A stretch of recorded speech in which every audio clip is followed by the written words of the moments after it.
and spaces in cities, and hopefully a very informative and educational series of presentations. These presentations will be relatively short so that we can have a question and answer session at the end. And on behalf of Mark Kemley, who's the chair of the World Urban Parks Advocacy Portfolio Group, I do welcome you.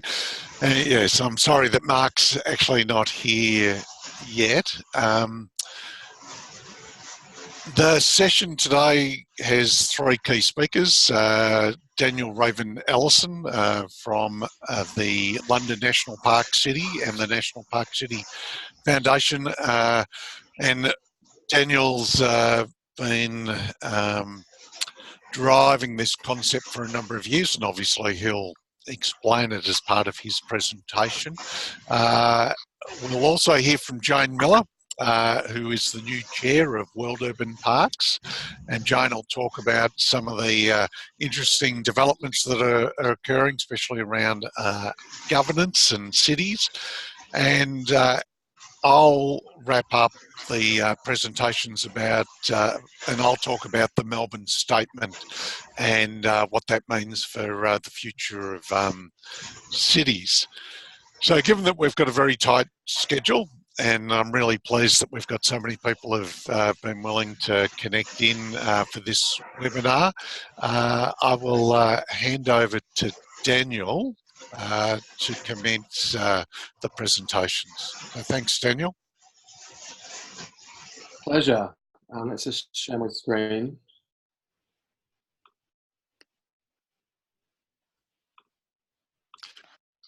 In fact, all the participants mute their microphones because I think we've got some noise in the background that's happening.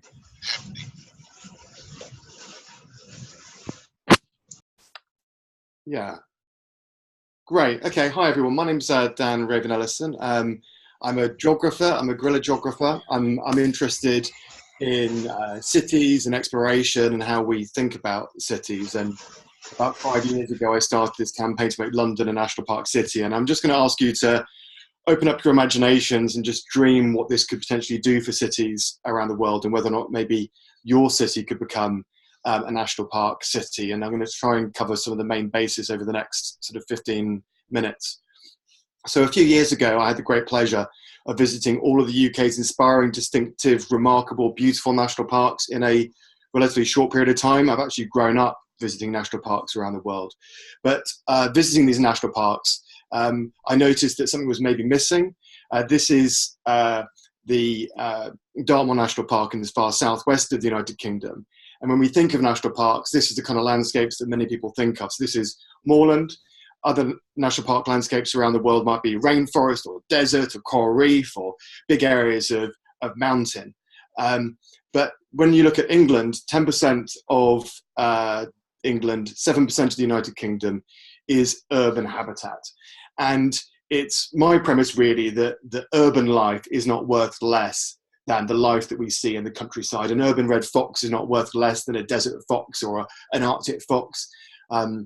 People that live in cities are not worth less than those that live in the countryside, and we deserve habitats as awesome as what we might expect for orangutans. And I think there's something inherently problematic in the idea that nature conservation is always done by someone else, somewhere else in a distant place, rather in the very areas of land where the majority of the world's population have the most agency in their own places and spaces, where the majority of the world's population live now in urban areas. So I asked this question, could London become a national park city, which for many people, when you look at this view of London, might seem like a ridiculous idea. But the reality is that London is one of the greenest cities in the world for its size, with about 2,000 years of history of people enclosing, celebrating, enjoying green spaces. And this vision you see here looking across from southeast London towards the centre of the city goes across private gardens, private nature reserves, public nature reserves, public parks, stretching right up towards the River Thames. And this is a landscape that is not only home to people, but around 15,000 other species of life. About 47% of London is physically green, 49.5% is physically green or blue. And actually one of the targets of the London National Park City, shared with the Mayor of London, is to make the majority of the city green and blue, something which is only really possible by individual citizens, business and government working together. So I find this map really inspiring. It was created by Green Space Information for Greater London. It shows all the green and blue spaces in the capital. And it represents not only hundreds of years of top-down policy from the royal families, from the Corporation of London, from regional government, but also the actions done by millions of people over hundreds of years to protect, enclose and improve their gardens and their parks, protecting this remarkable landscape. So this is an interesting infographic that just shows how much of London is green. 38% open green space, 24% is domestic gardens, although about half of that is now paved over. But surprisingly to many, only about 9 to 10% of London is domestic buildings. We actually give more space to roads and to cars, even though half of Londoners don't even own a car, than we do to domestic buildings. So one of the reasons why we can make London a national park city is not only because we have this extraordinary landscape with this very strong civic society, but also because there's been really fantastic work that has been done around policy in the city for a number of years. This here is a map that shows something called the All London Green Grid, which is supplementary planning to the London Plan. And the London Plan is the main document for looking forward in terms of how London is developed in the future. And this is work done in partnership, led by the Greater London Authority, but with lots of civic organisations, looking and thinking about ways in which the city can be renatured, regreened, how its future can be restored, how we can create projects that link up the city better for wildlife, for people, and for tackling big challenges that the urban landscape faces. And like I say, I mean, the city is home not just to Homo sapiens, but about 15,000 species of other life. I really love the foxes in London. There are about 10,000 of those in the city. But 1 in 7 species in the UK is either recently extinct or is at risk of extinction. We have a massive ecological crisis around the world that face wildlife, but at the same time, 1 in 7 children hasn't been to a green space with their parents in their last year in London. We face many other great challenges as well, including thousands of homes at risk of flooding, 10,000 people dying last year due to air pollution. So on one hand, we have this remarkable landscape with some great, fantastic institutions, strong civic society, and inherited this incredible life.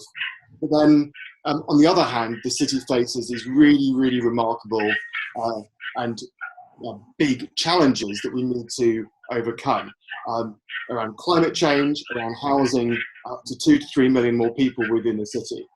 But the thing about a national park is that a national park isn't just about saying that a place is great and now we're done.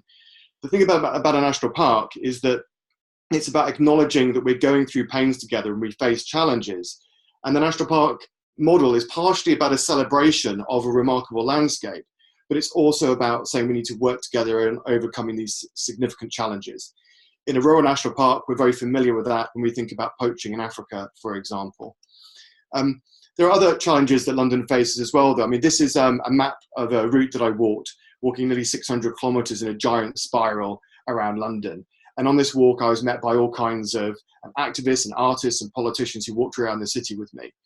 And the one resounding thing that I came away with was that not only is there the reason why we can make London a national park city is because of the people and because of all the fantastic projects that are within the city, but that they're not particularly well connected. Quite often you have to walk for half a day before you get to the next fantastic project. And when you meet a project, the people there are desperately keen for more volunteers and to share their story and to connect up and share their best practice and experience, but it's not happening nearly as much as we may like it to.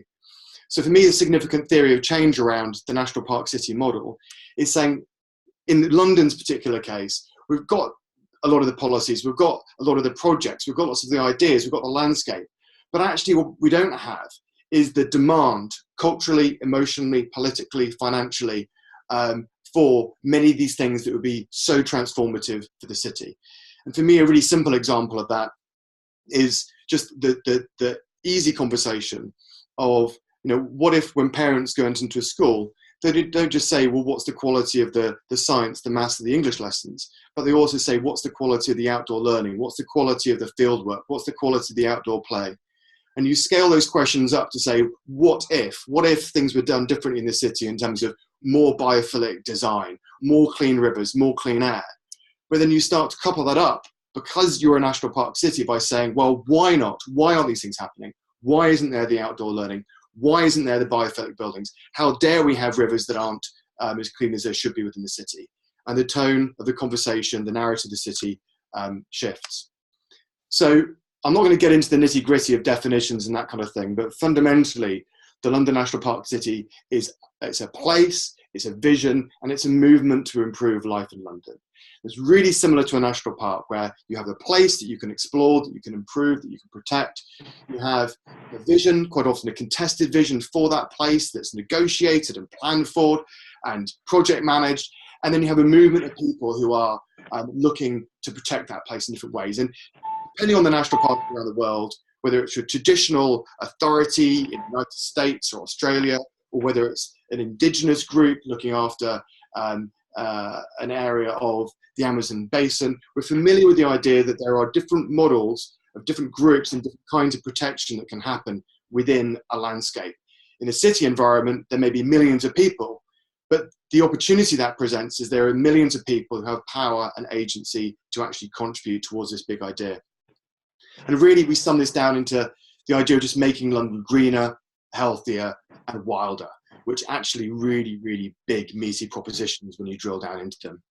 So we've had thousands of people support the London National Park City campaign over the last few years, putting in time, money, resources, petitions, lobbying, giving talks.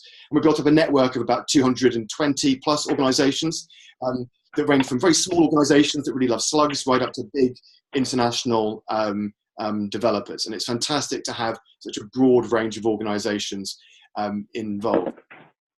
We campaigned for the London National Park City by, instead of being designated from the top down from central government, instead we sought the support of the majority of London's elected politicians, actually divided into these different wards. These are the smallest political units within London, and the support of the Mayor of London. And early this year, we managed to confirm that not only did we have the support of the Mayor of London and the majority of London's local politicians, but we've also done lots of polling and really taken the temperature of the city over a number of years to understand that we did have a deep level of support for moving forward on this big idea for the capital. We set up a charity called the National Park City Foundation, which is fundamentally there as a contributor to be almost a guardian of the spirit of the London National Park City, to lead campaigns that drive more demand for the things we want to see more of in the city. It's not really a delivery organisation, because actually there are lots of organisations that deliver fantastic parks, that deliver canoeing, that can clean up the air, that can do volunteering activities. But like I said before, what's needed, I think, is to stimulate far more demand for these activities, but also potentially to fill in some of the gaps where necessary as well. So we've had a number of wins where just, people have started going out and making their gardens greener and wilder. People are going on walks that they wouldn't have otherwise gone on, people organising events that they wouldn't have otherwise organised. And other things have been happening as well. So this January, following on from Planet Earth and Blue Planet that you may have seen that the BBC shot, they've got a series called Wild Metropolis coming out. And at the end of January, at the end of one of the episodes, they're focusing on this idea of London becoming a national park city, looking at nature-based psychotherapy and rewilding streets and other things as well. We managed to get the London National Park City into the Mayor's environment strategy, committing to both finance through aligned grants, but also policy around making the majority, or in the case of the Mayor, half of London green, but also helping with things like major events. We've had volunteers do all kinds of things.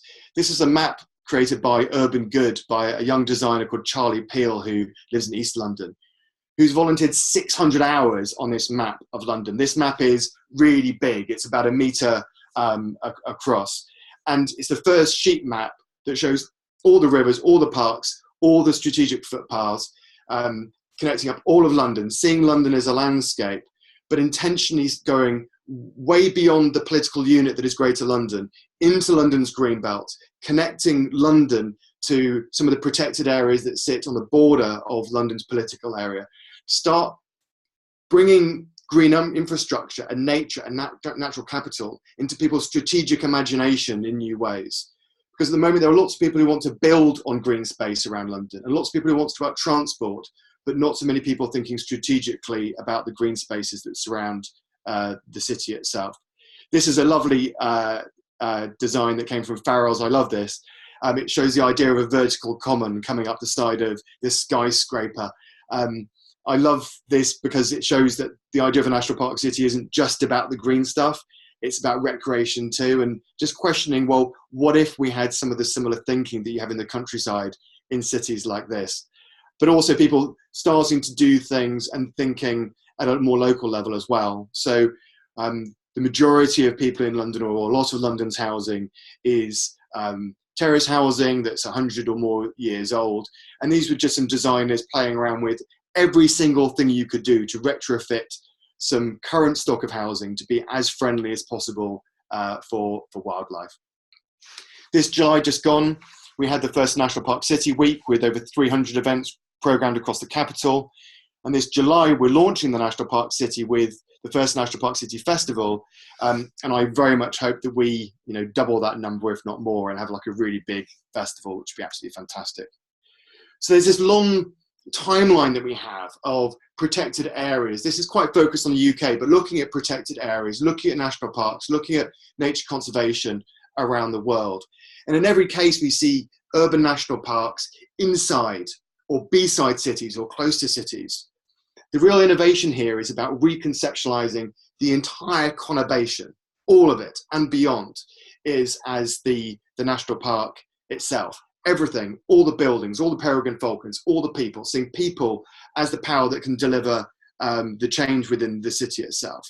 So that the next natural step is to be thinking about how, not only are national parks othered or separate from people, but actually about how we can bring nature and more green infrastructure to people where they live. So just to finish on, over the last few months, we've been working, the National Park City Foundation, along with World Urban Parks and Salzburg Global Seminar, on a universal charter of national park cities, which will cover a vision, a definition, some characteristics, values, goals, and calls to action that is really a point of inspiration and convening for other cities around the world that are interested in taking inspiration from the London National Park City and becoming national park cities themselves, and looking at how this document can offer some pieces which are relatively fixed, so we're very clear about what a national park city is, while allowing the flexibility for it to be able to adapt to local circumstances, to local people, to local cities, and even being flexible enough so that an 8-year-old will be able to pick up this document and understand it and understand what they can do to respond to one of the calls to action. So we had a big event in London in the summer, in September, thanks to World Urban Parks and as guests of the governments of South Australia. We had a forum in Adelaide, which is fantastic, developing, thinking further. And in January, we'll be launching a consultation internationally around this notion. We'd really welcome anyone on this call to help us with that. So thank you very much. It's been an absolute pleasure sharing this with you. Just to say, that the idea of a national park city is, it's a journey, it's not a destination. And it's really about thinking about how cities are landscapes and how people really are our greatest assets for delivering on this. Thank you very much for your time. Dan, thank you very much. It's Mark Gamley here. Apologies for being late in on the call. Dan wants to have one vision to inspire 1 million projects. I always find it inspirational when I listen to Dan.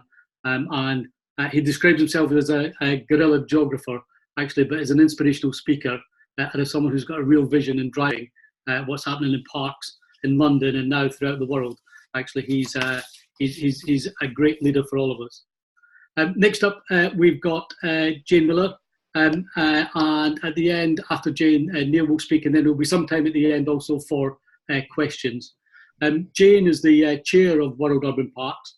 and she's also the president and CEO of Pittsburgh Parks Conservancy, which is a recognised parks conservancy nationally within the United States. Founded in 1996, the Conservancy has raised over $112 million for Pittsburgh's parks and is growing a project to work with the City Parks Department to look after the diverse park system, which includes 4,765 acres of parklands. Prior to moving to Pittsburgh, Jayne looked after and was a superintendent of the Minneapolis Park and Recreation Board, which for 6 years running was recognised nationally as #1 park system in the United States. She serves on a number of other boards as a board member of the City Park Alliance and the Indiana University Executive Development Program. And we look forward to hearing from you, Jayne. Great, thank you, Mark. Can everyone hear me? I can. All right, great. So what I'm going to talk about are governance models in the United States, particularly focusing on Minneapolis and Pittsburgh. To give everyone some framework about where Minneapolis and Pittsburgh are located, Minneapolis is on this map as the very northern part of the Great Lakes in the United States, and Pittsburgh is on the very western edge of the east coast of the United States, still a northern climate, but not as far north as Minneapolis, Minnesota. What's interesting about the Minneapolis and Pittsburgh park systems is they started almost exactly at the same time in the United States, really as an offshoot of the Industrial Revolution that was happening in the United States. Minneapolis was the heart of the flour industry, F-L-O-U-R, in the United States, and Pittsburgh, I think everyone knows, was the heart of the steel industry in the United States and built actually the United States as a result of the steel in the United States. But what's interesting is both park systems were built very differently and were structured very differently. In Minneapolis, the park system, when the Industrial Revolution occurred in Minneapolis, there fortunately had been a gentleman by the name of Horace Cleveland, a very famous landscape architect, probably second known behind Frederick Law Olmsted, who had been to Minneapolis and really recognized the unique natural features in Minneapolis and really pressed people to preserve them before they became too degraded or too expensive to acquire. And at the time the growth was happening in Minneapolis, business leaders who had heard Horace Cleveland speak on numerous occasions went to the mayor and city council asking them to create a park system. And at the time, the mayor and city council said, no, we have too many other pressures going on. So those business leaders actually went to the state legislature in Minnesota, and the state legislature authorized the creation of the Minneapolis Park Board as a separate local unit of government with its own elected board, its ability to levy its own taxes, and its ability to simply manage the park system separate from the city of Minneapolis. Then in April of that same year, in April of 1883, the voters ratified to create the Independent Park Board in Minneapolis. The first thing that board did was hire Horace Cleveland to actually do a blueprint for the park system. And this map in front of you is that blueprint that was created by Horace Cleveland. And really for the next 50 years, the park system was built out as a result of that blueprint from Horace Cleveland. And Minneapolis is the only city in the United States whose city is built around its park system. It is known as a city of lakes. We have 22 lakes in the city of Minneapolis. There are also 13 miles of creekshed and 12 miles of the Mississippi River in Minneapolis. And so the park system was built out around that blueprint and really created a city that is known as a city by nature. This is Minneapolis park system today. It is known for really some key fundamental factors. First of all is what is the Grand Round system, which on the map is what is in orange. It is a 55-mile parkway, bike path, and pedestrian trail system that encircles the entire city. It is a fundamental piece of the park system in Minneapolis. And as a result of that, we now have over 200 miles of trails that feed off of the Grand Round system that connect you all around the city. And through the Grand Rounds, you can connect to any park in the city through the Grand Rounds. The Mississippi River on the right is a perfect example of the second principle of the Minneapolis park system, and that is from the very beginning of the park system, One of the foundations was that every body of water, land that is adjacent to every body of water in the city, is parkland. So in Minneapolis, 97% of all of the land adjacent to all of the bodies of water is parkland. The remaining 3% is in the north section of the Mississippi River that you can see the Grand Round is not on. That was the industrial core of the city, and actually the park system right now is underway to acquire those remaining pieces of land to be part of the park system. And then the third fundamental element of the park system was that there is a park within a 10-minute walk of every resident of the city of Minneapolis. Today, 97% of residents live within a 10-minute walk of a park. The major areas that are missing are along the Mississippi River section that is under acquisition right now, and then the downtown. At the time the city was being built, there weren't a lot of people who lived downtown, and so there is significant effort to acquire land and create park spaces in the downtown. One of the other things, when I got to Minneapolis, Minneapolis has a storied history but had become very complacent. So we did a lot of work looking at, because we are a public agency, looking at were we operating as efficiently as we did. So we did a lot of work around performance improvement, process improvement, and efficiencies. And these are just some of the examples of areas that we looked at to be able to become more efficient in how we spent our resources, but also improve safety, improve our performance. As you can see, a number of areas that to improve our service delivery. Yet we, as any other older system in the park system in the United States, we don't do a very good job in the United States of taking care of our infrastructure. So we had a backlog of needs in our park system, particularly in our neighborhood parks. There are 179 parks in the city of Minneapolis, of which 160 are neighborhood parks. So one of the things that we did is we looked at every single neighborhood park and created a park fact sheet that looks just like this, that identifies the capital needs of each park, where we had spent over the last 15 years in terms of our capital investments, what was planned to be scheduled based on our capital improvements program, and then what the funding gap for that park was through 2020. We also projected out that if we did not change our funding stream for our neighborhood parks, we were able to also document by 2040 what the gap in our funding would be. So this is a picture, one of the park fact sheets for one of the parks. We also summarize that for the entire park system. So this is a snapshot by asset type within every park, documenting the gap for capital needs across the park system. Dark green is where we had spent over 15 years between 2000 and 2015 on capital investments. Light green is what was projected to be spent based on our capital improvements program. And then red shows the gap, so that we knew that by the end of 2020, we would have close to $157 million funding gap for capital needs in our park system. And then by 2040, that would grow to almost $500 million.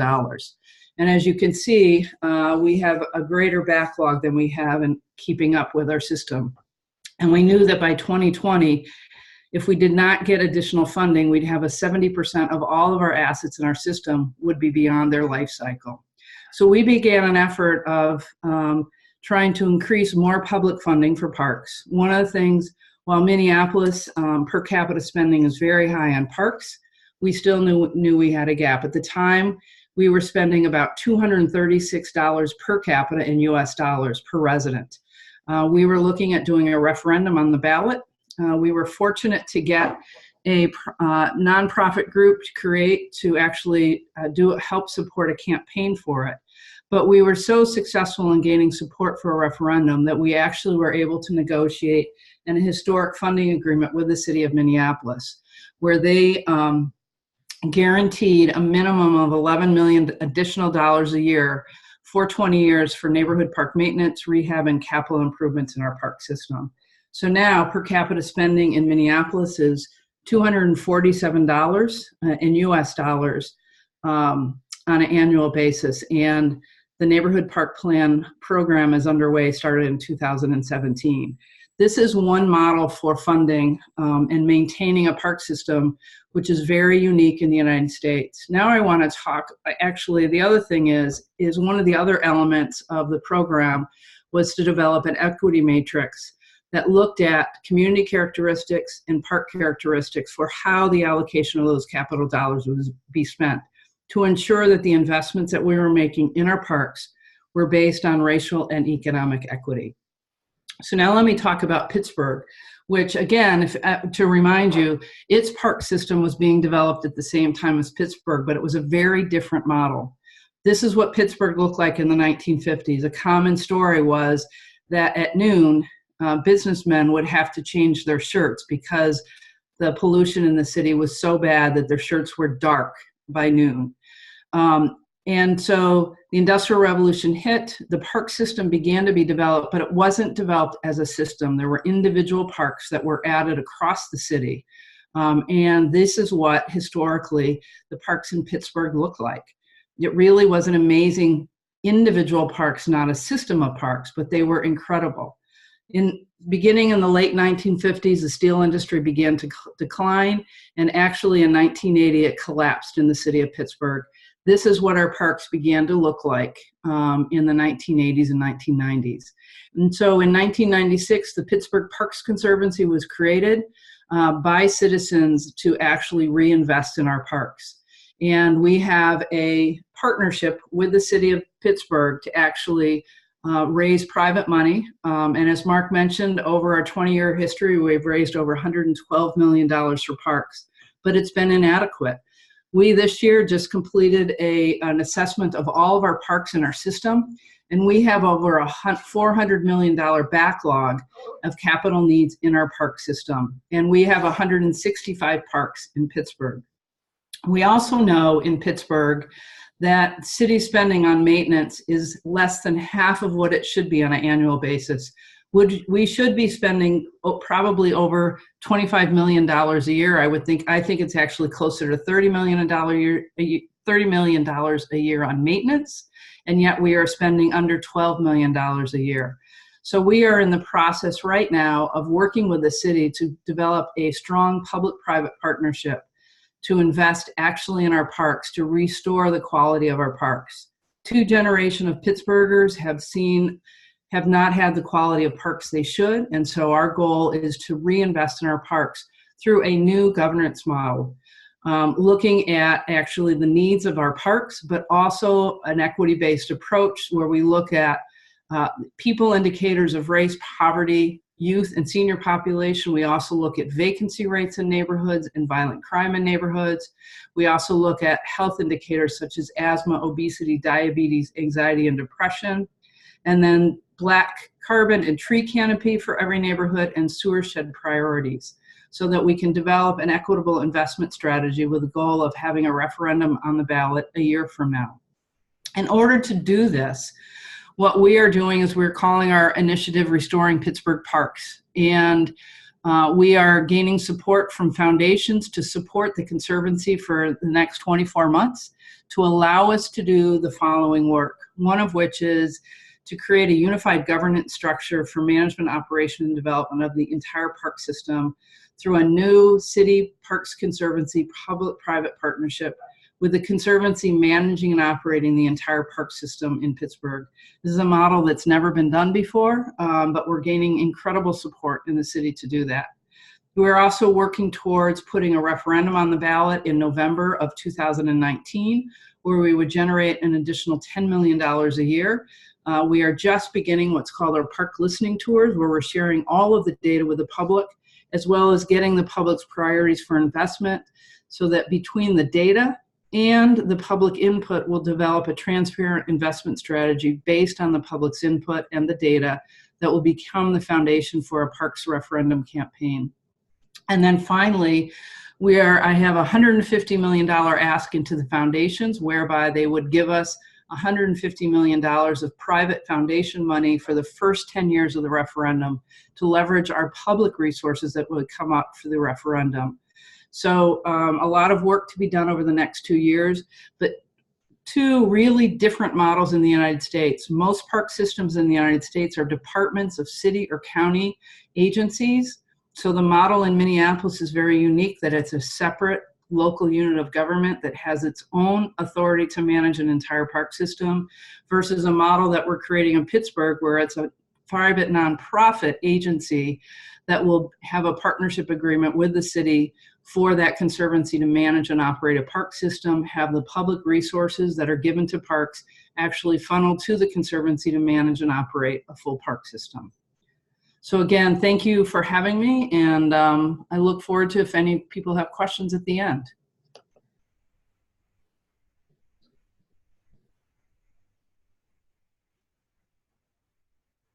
Mark, you need to unmute.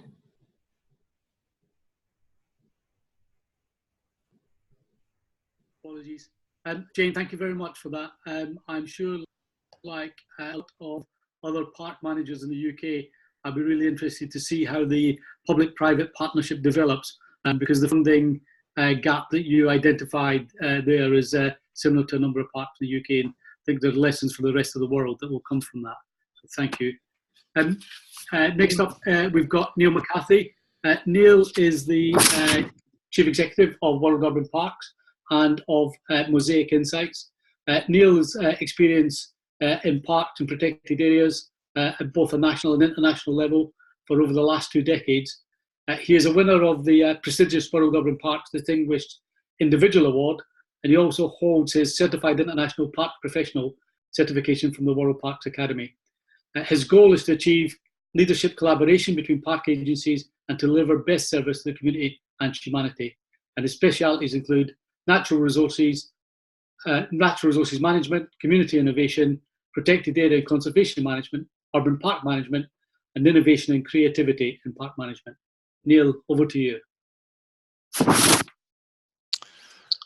Yeah, thanks, Mark.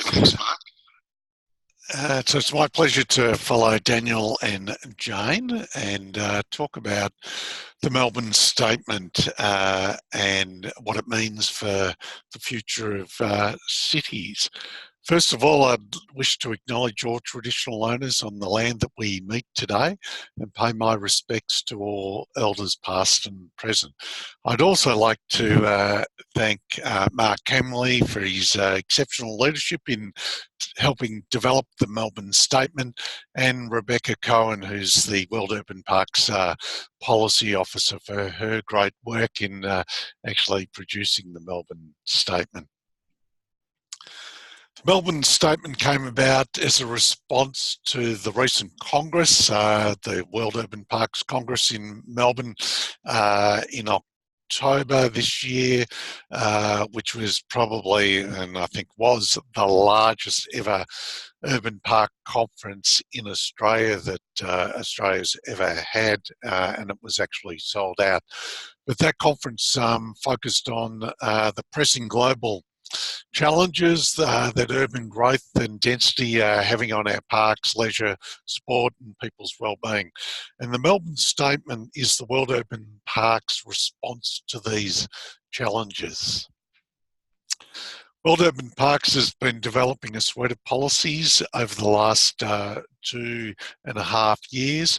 They range from the original Cape Town Statement about the importance of diversity and urban parks, a policy about parks for all, to actually set a broader scene that's based on UN commitments and what cities should be achieving, the National Park City policy that we released last year, and more recently, a policy regarding children play and nature, which is a really important area for us as well.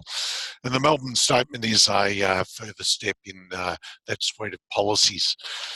The Melbourne Statement and a lot of our work regarding cities is actually about that disconnect of people from nature.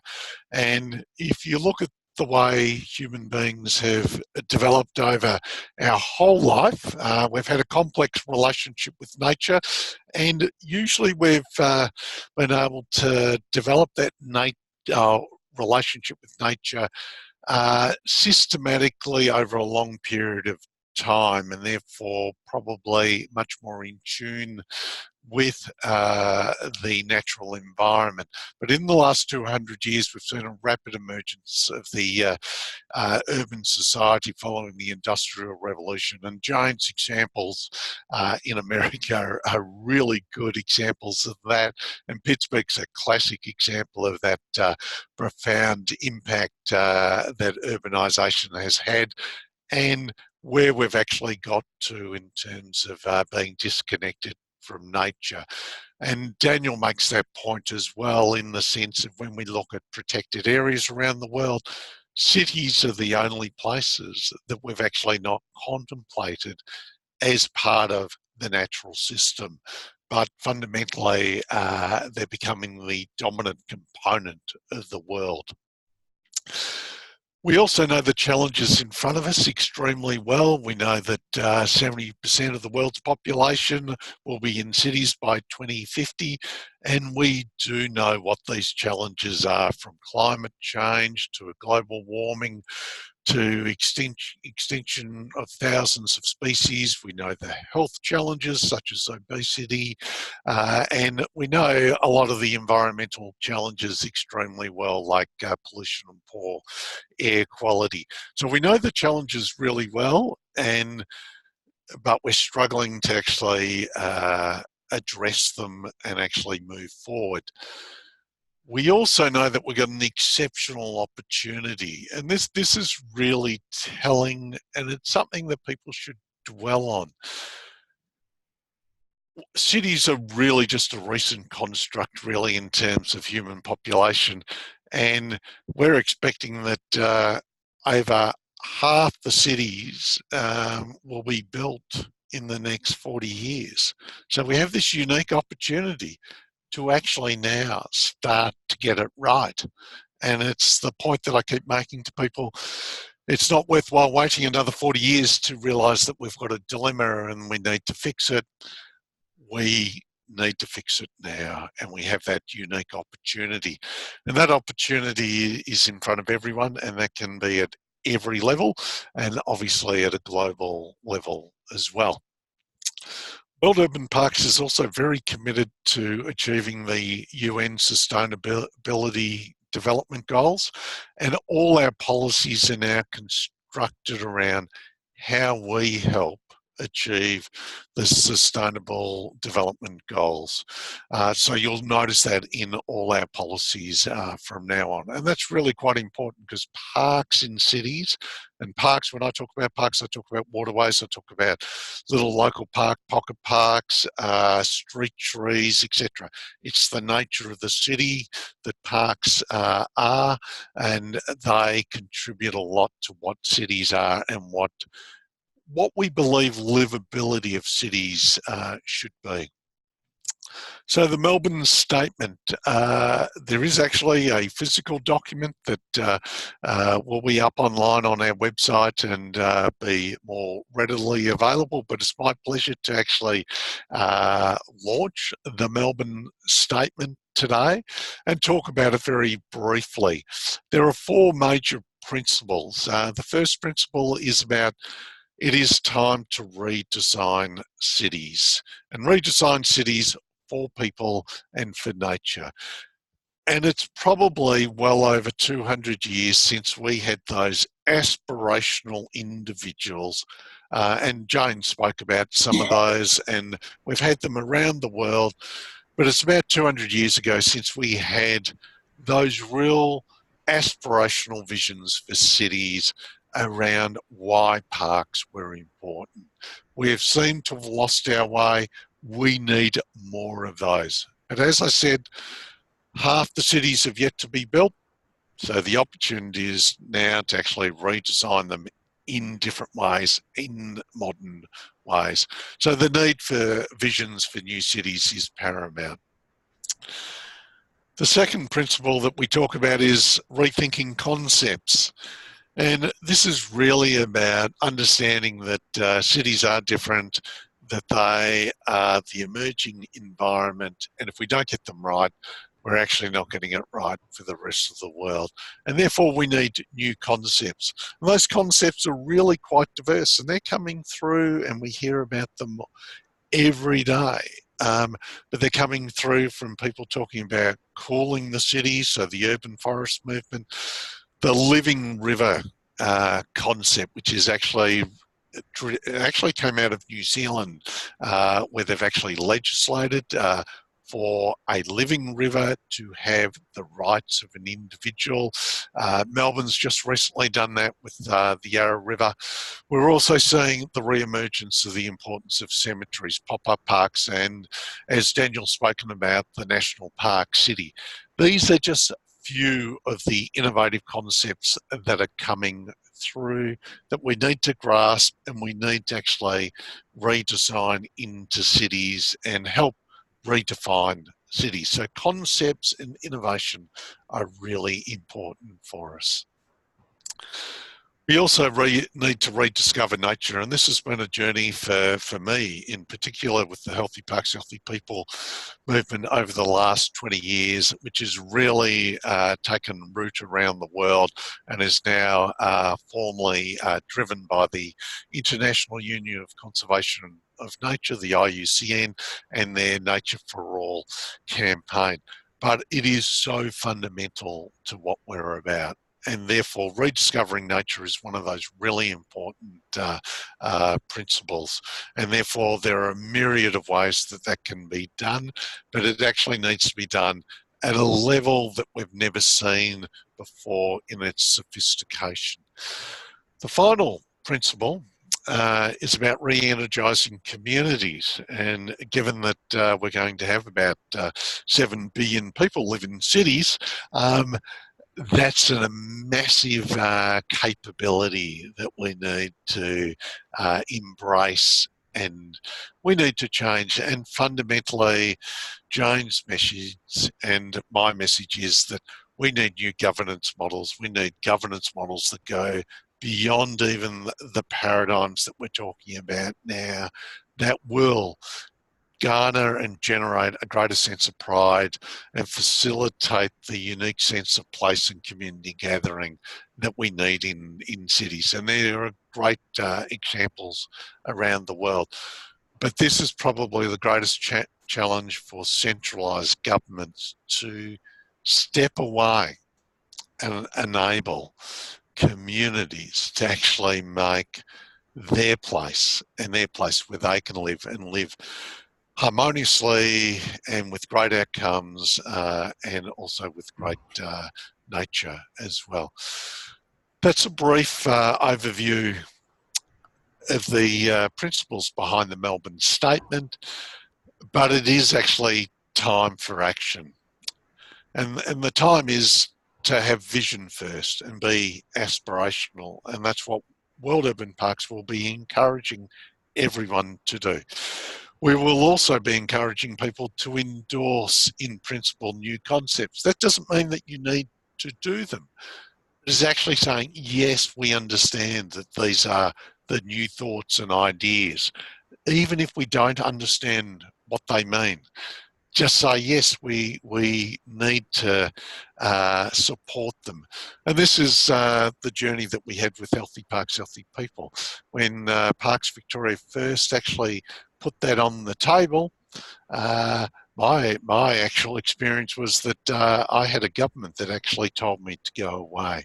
But we knew it was right, and therefore we kept working at it. That government now can't actually keep its hands off it.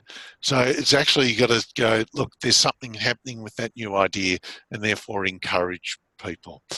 So hold forums and public events to encourage new approaches, to find new approaches, and then share your ideas. And if you're really passionate, join international movements and make a difference. So thank you, and thank you for your time. Neil, thank you very much indeed. We've got around 10 minutes for questions, and a couple have started to come through. First one, thank you, is from Christina in Mexico. It's a question for Jayne, which is, what changes will be made in the new public partnership agreement with Pittsburgh? What are you asking for of communities that is different? Besides funding opportunities, what are you looking for? Thanks, Jayne. Mark. Thank you, Mark, and thanks, Christina, for the question. Great question. So the public-private partnership, in essence, is really taking, if people are familiar with the Central Park Conservancy model, where the Central Park Conservancy has a partnership agreement with the City of New York to manage and operate fully the Central Park in New York City. You take that model, you take the model, and you also take the model in Minneapolis, where it is an independent public agency managing the entire park system. It's taking those two models and incorporating them into a new model where, in essence, the Parks Conservancy in Pittsburgh would operate like the Minneapolis Park and Recreation Board, where it would be fully responsible for managing and operating the full park system in Pittsburgh.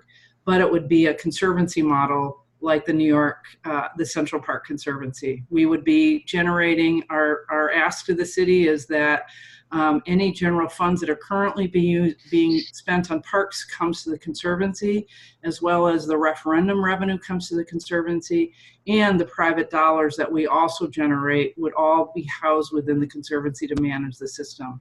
We're also planning on doing an economic impact analysis once we have the investment strategy laid out to document the economic impact to the city of Pittsburgh so that we can also get increased general fund revenues from the city as the property tax increase begins to happen in Pittsburgh as a result of the impact of the improvements we make in the park system. There's obviously a lot more detail, but that's the overall framework for the work that we're going to be doing. Jayne, thank you very much. I'm going to make a commitment here that once the webinar is over, I think if people have got follow-up questions, and Neil and Jayne would be happy to try and answer them privately if that was okay. Next question though is from Lynn in Victoria, and it's a question for Daniel. How critical is it from your perspective, to have someone as dynamic, knowledgeable, committed, charismatic, such as yourself, to make a national park city in other locations beside London? And how challenging has it been to establish a common understanding and acceptance of national park city vision amongst the public and politicians? Daniel. I think the only way that a national park city will be successful is through there being many leaders, and many of those leaders won't necessarily even consider themselves to be leaders. I think that it's important that there is leadership from someone who understands the key concepts, the key ideas, and can address some of the very real concerns that people may have. But the reason why the London National Park City has been successful isn't just been because I've gone off and given talks and done what I've done. It's because we've done things like crowdfunding newspaper proposals that were crowdfunded by 347 individuals and organisations, and we printed 50,000 copies of that paper that then went to politicians for them to then look through and read through. I think that it's important that they can see there are people involved who they can trust, and I think that can come from a range of places. But I think there's all these other things that we've done around listening and communicating that have really allowed politicians to understand what this might mean for them and for them to buy into the idea. So I think that leadership is important, but in many ways, I think that we would have done even better, and moving forward, a significant thing we want to do more of is look at ways in which we can use big organising as a concept. You may be familiar with that from politics in terms of political campaigning.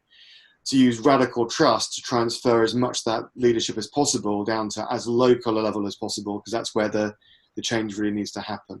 So I hope that kind of answers your question. But you know, it's been a 4 or 5 year process of lots and lots of conversations, really, but between lots and lots of people to get it as far as it has.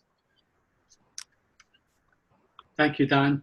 Another question for Jayne here from Mark and Alex in Melbourne, who are interested in the collection and measuring and monitoring of social and economic benefits beyond property values and health outcomes, so that you can justify the investment.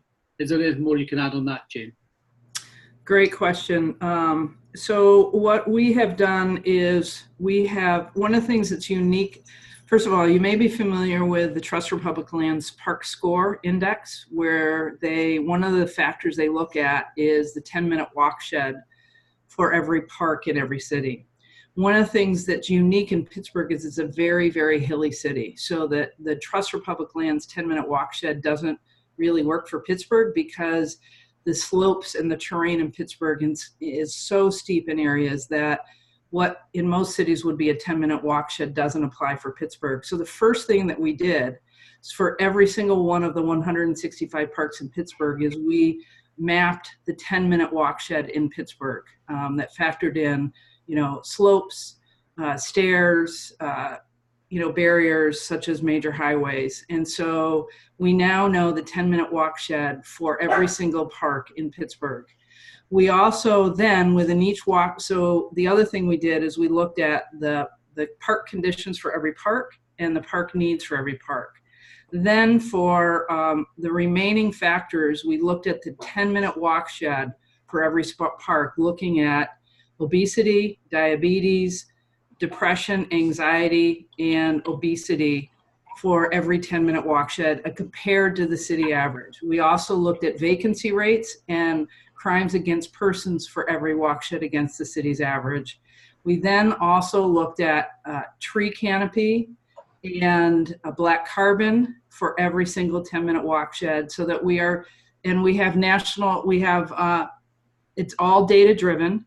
And so that every year we will collect that data and update it. And then every park then gets ranked with all those factors factored in, so that the investments that we will make from a capital perspective will be based on the prioritization of parks that have the greatest need, not just for the park, but for that 10-minute walk shed around every park based on social, health, and environmental factors for every neighborhood.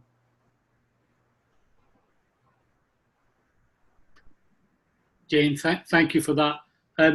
We've got time for one final question, and it comes from Alberta, I think, and I'm not quite sure if I can pronounce the word.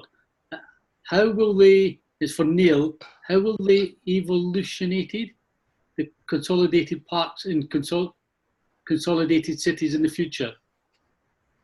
So I think Neil, the question's about how the evolution of parks and cities for the future. Yeah, Alberto, it's a very interesting question of which we probably don't have enough time to really delve into it, but I think the dilemmas that we're going to have are the fact that, and Jayne mentioned this in the sense of Pittsburgh and places like that where the actual land availability is going to be highly constrained. So if you actually haven't designed your city, understanding how it will function in 200, 300, 400, 500 years' time, and therefore making provision for open space now, it's really difficult to retrofit. And therefore, we need really radically new concepts, and so national park cities is one of those concepts. Start rethinking about what is space, open space, and what would be parks for cities in the future. But the best way to learn is actually look at our mistakes, and Melbourne in Australia has a classic mistake. We redeveloped what was called the Docklands area joining the CBD, or the Central Business District of Melbourne, so an extension of the centre of Melbourne. We fundamentally failed 25 years ago to actually plan for open space. The most expensive bit of open space has just now been built. It's cost us about 40